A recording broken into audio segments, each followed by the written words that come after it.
Assalamualaikum warahmatullahi wabarakatuh. Apa kabar anak-anak? Alhamdulillah kalian semua dalam kondisi sehat walafiat.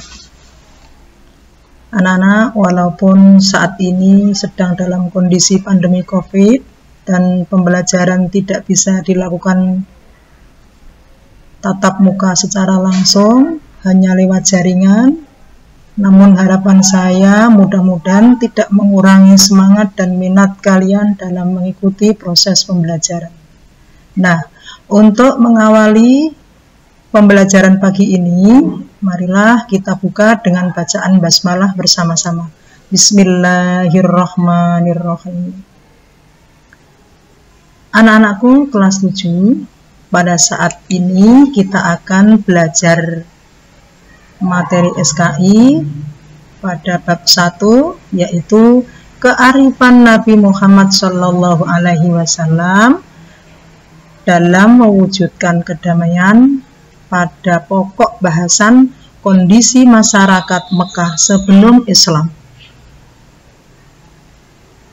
Dengan kompetensi dasar, yaitu mengamalkan perilaku kasih dan sayang terhadap sesama sebagaimana misi Nabi, dengan indikator menjelaskan kondisi masyarakat Mekah sebelum Islam.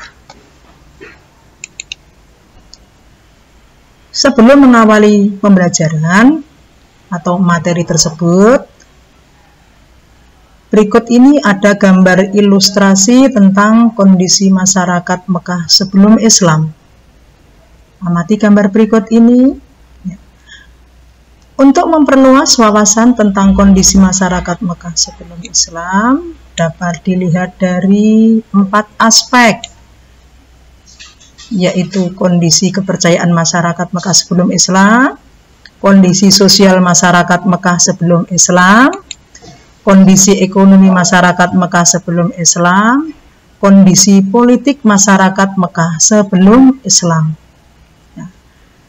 Sekarang kita bahas satu persatu. Yang pertama adalah kepercayaan masyarakat Mekah sebelum Islam. Pada mulanya, masyarakat Mekah adalah penganut agama Tauhid, yaitu agama yang mengesahkan Tuhan, yang dibawa oleh Nabi Ibrahim, kemudian dilanjutkan putranya Nabi Ismail. Namun, setelah Nabi Ismail wafat, karena putusnya kerasulan dan risalah, akhirnya masyarakat Mekah mulai berpindah, yaitu menyembah berhala. Proses perpindahan menyembah berhala ini diawali ketika ada seorang pembesar dari Bani Khuza'ah, yaitu Amr bin Lubai, pergi ke Syam. Sampai di Syam, dia melihat cara-cara peribadatan orang Syam, yaitu menyembah berhala. Akhirnya Amr bin Lubai tertarik dan kemudian meminta satu berhala kepada suku Bani Amalikoh untuk dibawa pulang ke Mekah. Sampai di Mekah, berhala tersebut kemudian diletakkan di samping Ka'bah, kemudian diberi nama Hubal. Setelah masyarakat Mekah tahu cara peribadatan yang dilakukan oleh Amr bin Lubai, akhirnya masyarakat meniru, membuat berhala, kemudian diletakkan di samping Ka'bah. Sehingga pada waktu itu banyak sekali berhala-berhala yang di samping Ka'bah dan diberi nama. Di antaranya ada Latta, Uzza, dan Manat. Ketika musim haji tiba, orang Mekah melihat banyak berhala di sekeliling Ka'bah. Para pembesar Mekah menjelaskan bahwa berhala-berhala tersebut sebagai perantara untuk mendekatkan diri kepada Tuhan. Setelah mereka melaksanakan ibadah haji dan kembali ke tempat masing-masing, akhirnya mereka meniru cara peribadatan orang Mekah, sehingga muncul kepercayaan baru di mana Mekah waktu itu menjadi pusat penyembahan berhala terbesar di Jazirah Arab. Selain masyarakat Mekah menyembah berhala, ada juga sebagian yang menyembah malaikat. Mereka beranggapan bahwa malaikat-malaikat itu adalah putri-putri Tuhan. Selain menyembah malaikat, ada juga yang menyembah jin, ada yang menyembah hantu, roh leluhur. Mereka membuat saji yang dipersembahkan untuk roh leluhur dengan harapan supaya terhindar dari bahaya dan malapetaka. Demikianlah kepercayaan masyarakat Mekah sebelum Islam. Selanjutnya, kita lihat dari kondisi sosial masyarakat. Dalam sejarah dikatakan bahwa masyarakat Arab itu mempunyai karakter positif, di antaranya pemberani, ketahanan fisik, kekuatan daya ingat, hormat akan harga diri dan martabat, penganut kebebasan, loyal terhadap pemimpin, pola hidup sederhana, serta ahli syair. Di samping mempunyai karakter positif, bangsa Arab khususnya masyarakat Mekah juga mempunyai karakter negatif. Di antaranya minum arak, berzina, berjudi, merampok, suka berperang, membunuh anak perempuan, serta perbudakan. Sehingga masa itu dinamakan masa jahiliyah. Sekarang timbul pertanyaan, apakah bangsa Arab betul-betul bodoh? Ternyata jawabannya tidak. Kebodohan masyarakat Arab bukan berarti tidak bisa membaca ataupun menulis, tetapi kebodohan masyarakat Arab ini adalah dalam hal akidah dan akhlak.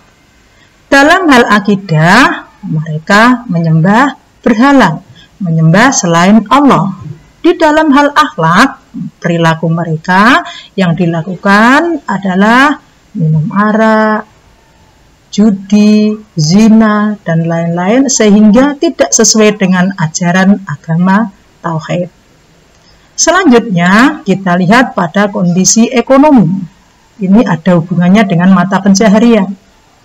Bangsa Arab ternyata mempunyai beberapa mata pencaharian. Di antaranya ada yang hidup sebagai pedagang, ada yang bertani, ada yang berternak.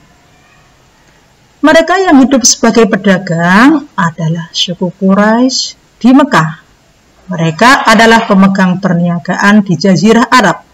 Sehingga perjalanan perniagaan ini diabadikan dalam firman Allah, yaitu surat Quraisy ayat 2. Ila fihim rihlatas syita'i was-shayf. Mereka melakukan perjalanan atau perdagangan pada musim dingin ke negeri Yaman. Kalau musim panas, mereka berdagang ke negeri Syam. Sehingga suku Quraisy itu pintar dalam hal perdagangan karena pengalaman dari orang Yaman. Sebagian lagi mereka ada yang hidup sebagai petani. Yang hidup sebagai petani adalah masyarakat kota yang tinggal di daerah subur. Contohnya Yaman, Taif, Najd, dan Khaybar. Sebagian lagi mereka ada yang hidup sebagai peternak. Yang hidup berternak adalah suku Badui. Suku yang suka hidup berpindah-pindah atau istilahnya nomaden. Mereka mencari padang rumput dan sumber air untuk memberi makan ternaknya. Setelah habis mereka pindah lagi dan pindah lagi ke tempat yang lain. Sekarang selanjutnya kita lihat dari kondisi politik masyarakat Mekah sebelum Islam.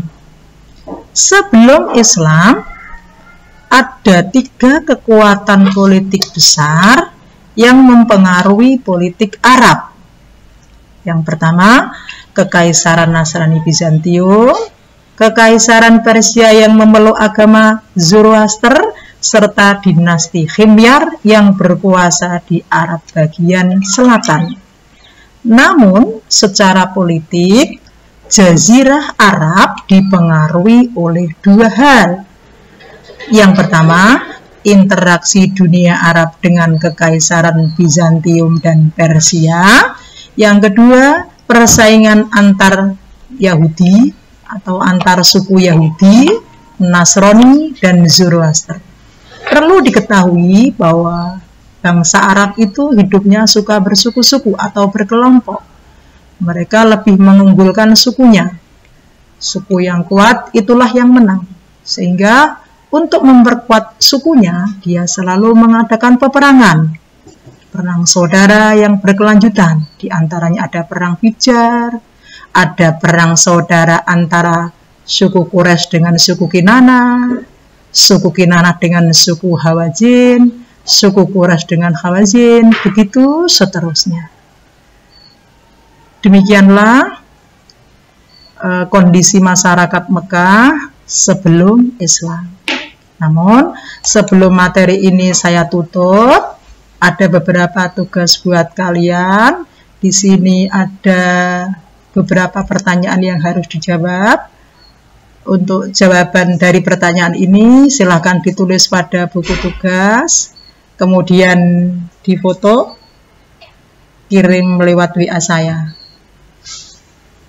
Demikian materi pada kali ini. Segala kekurangan dan kelebihan itu adalah kebesaran Allah. Saya cukupkan sekian. Billahi taufik wal hidayah. Wassalamualaikum warahmatullahi wabarakatuh.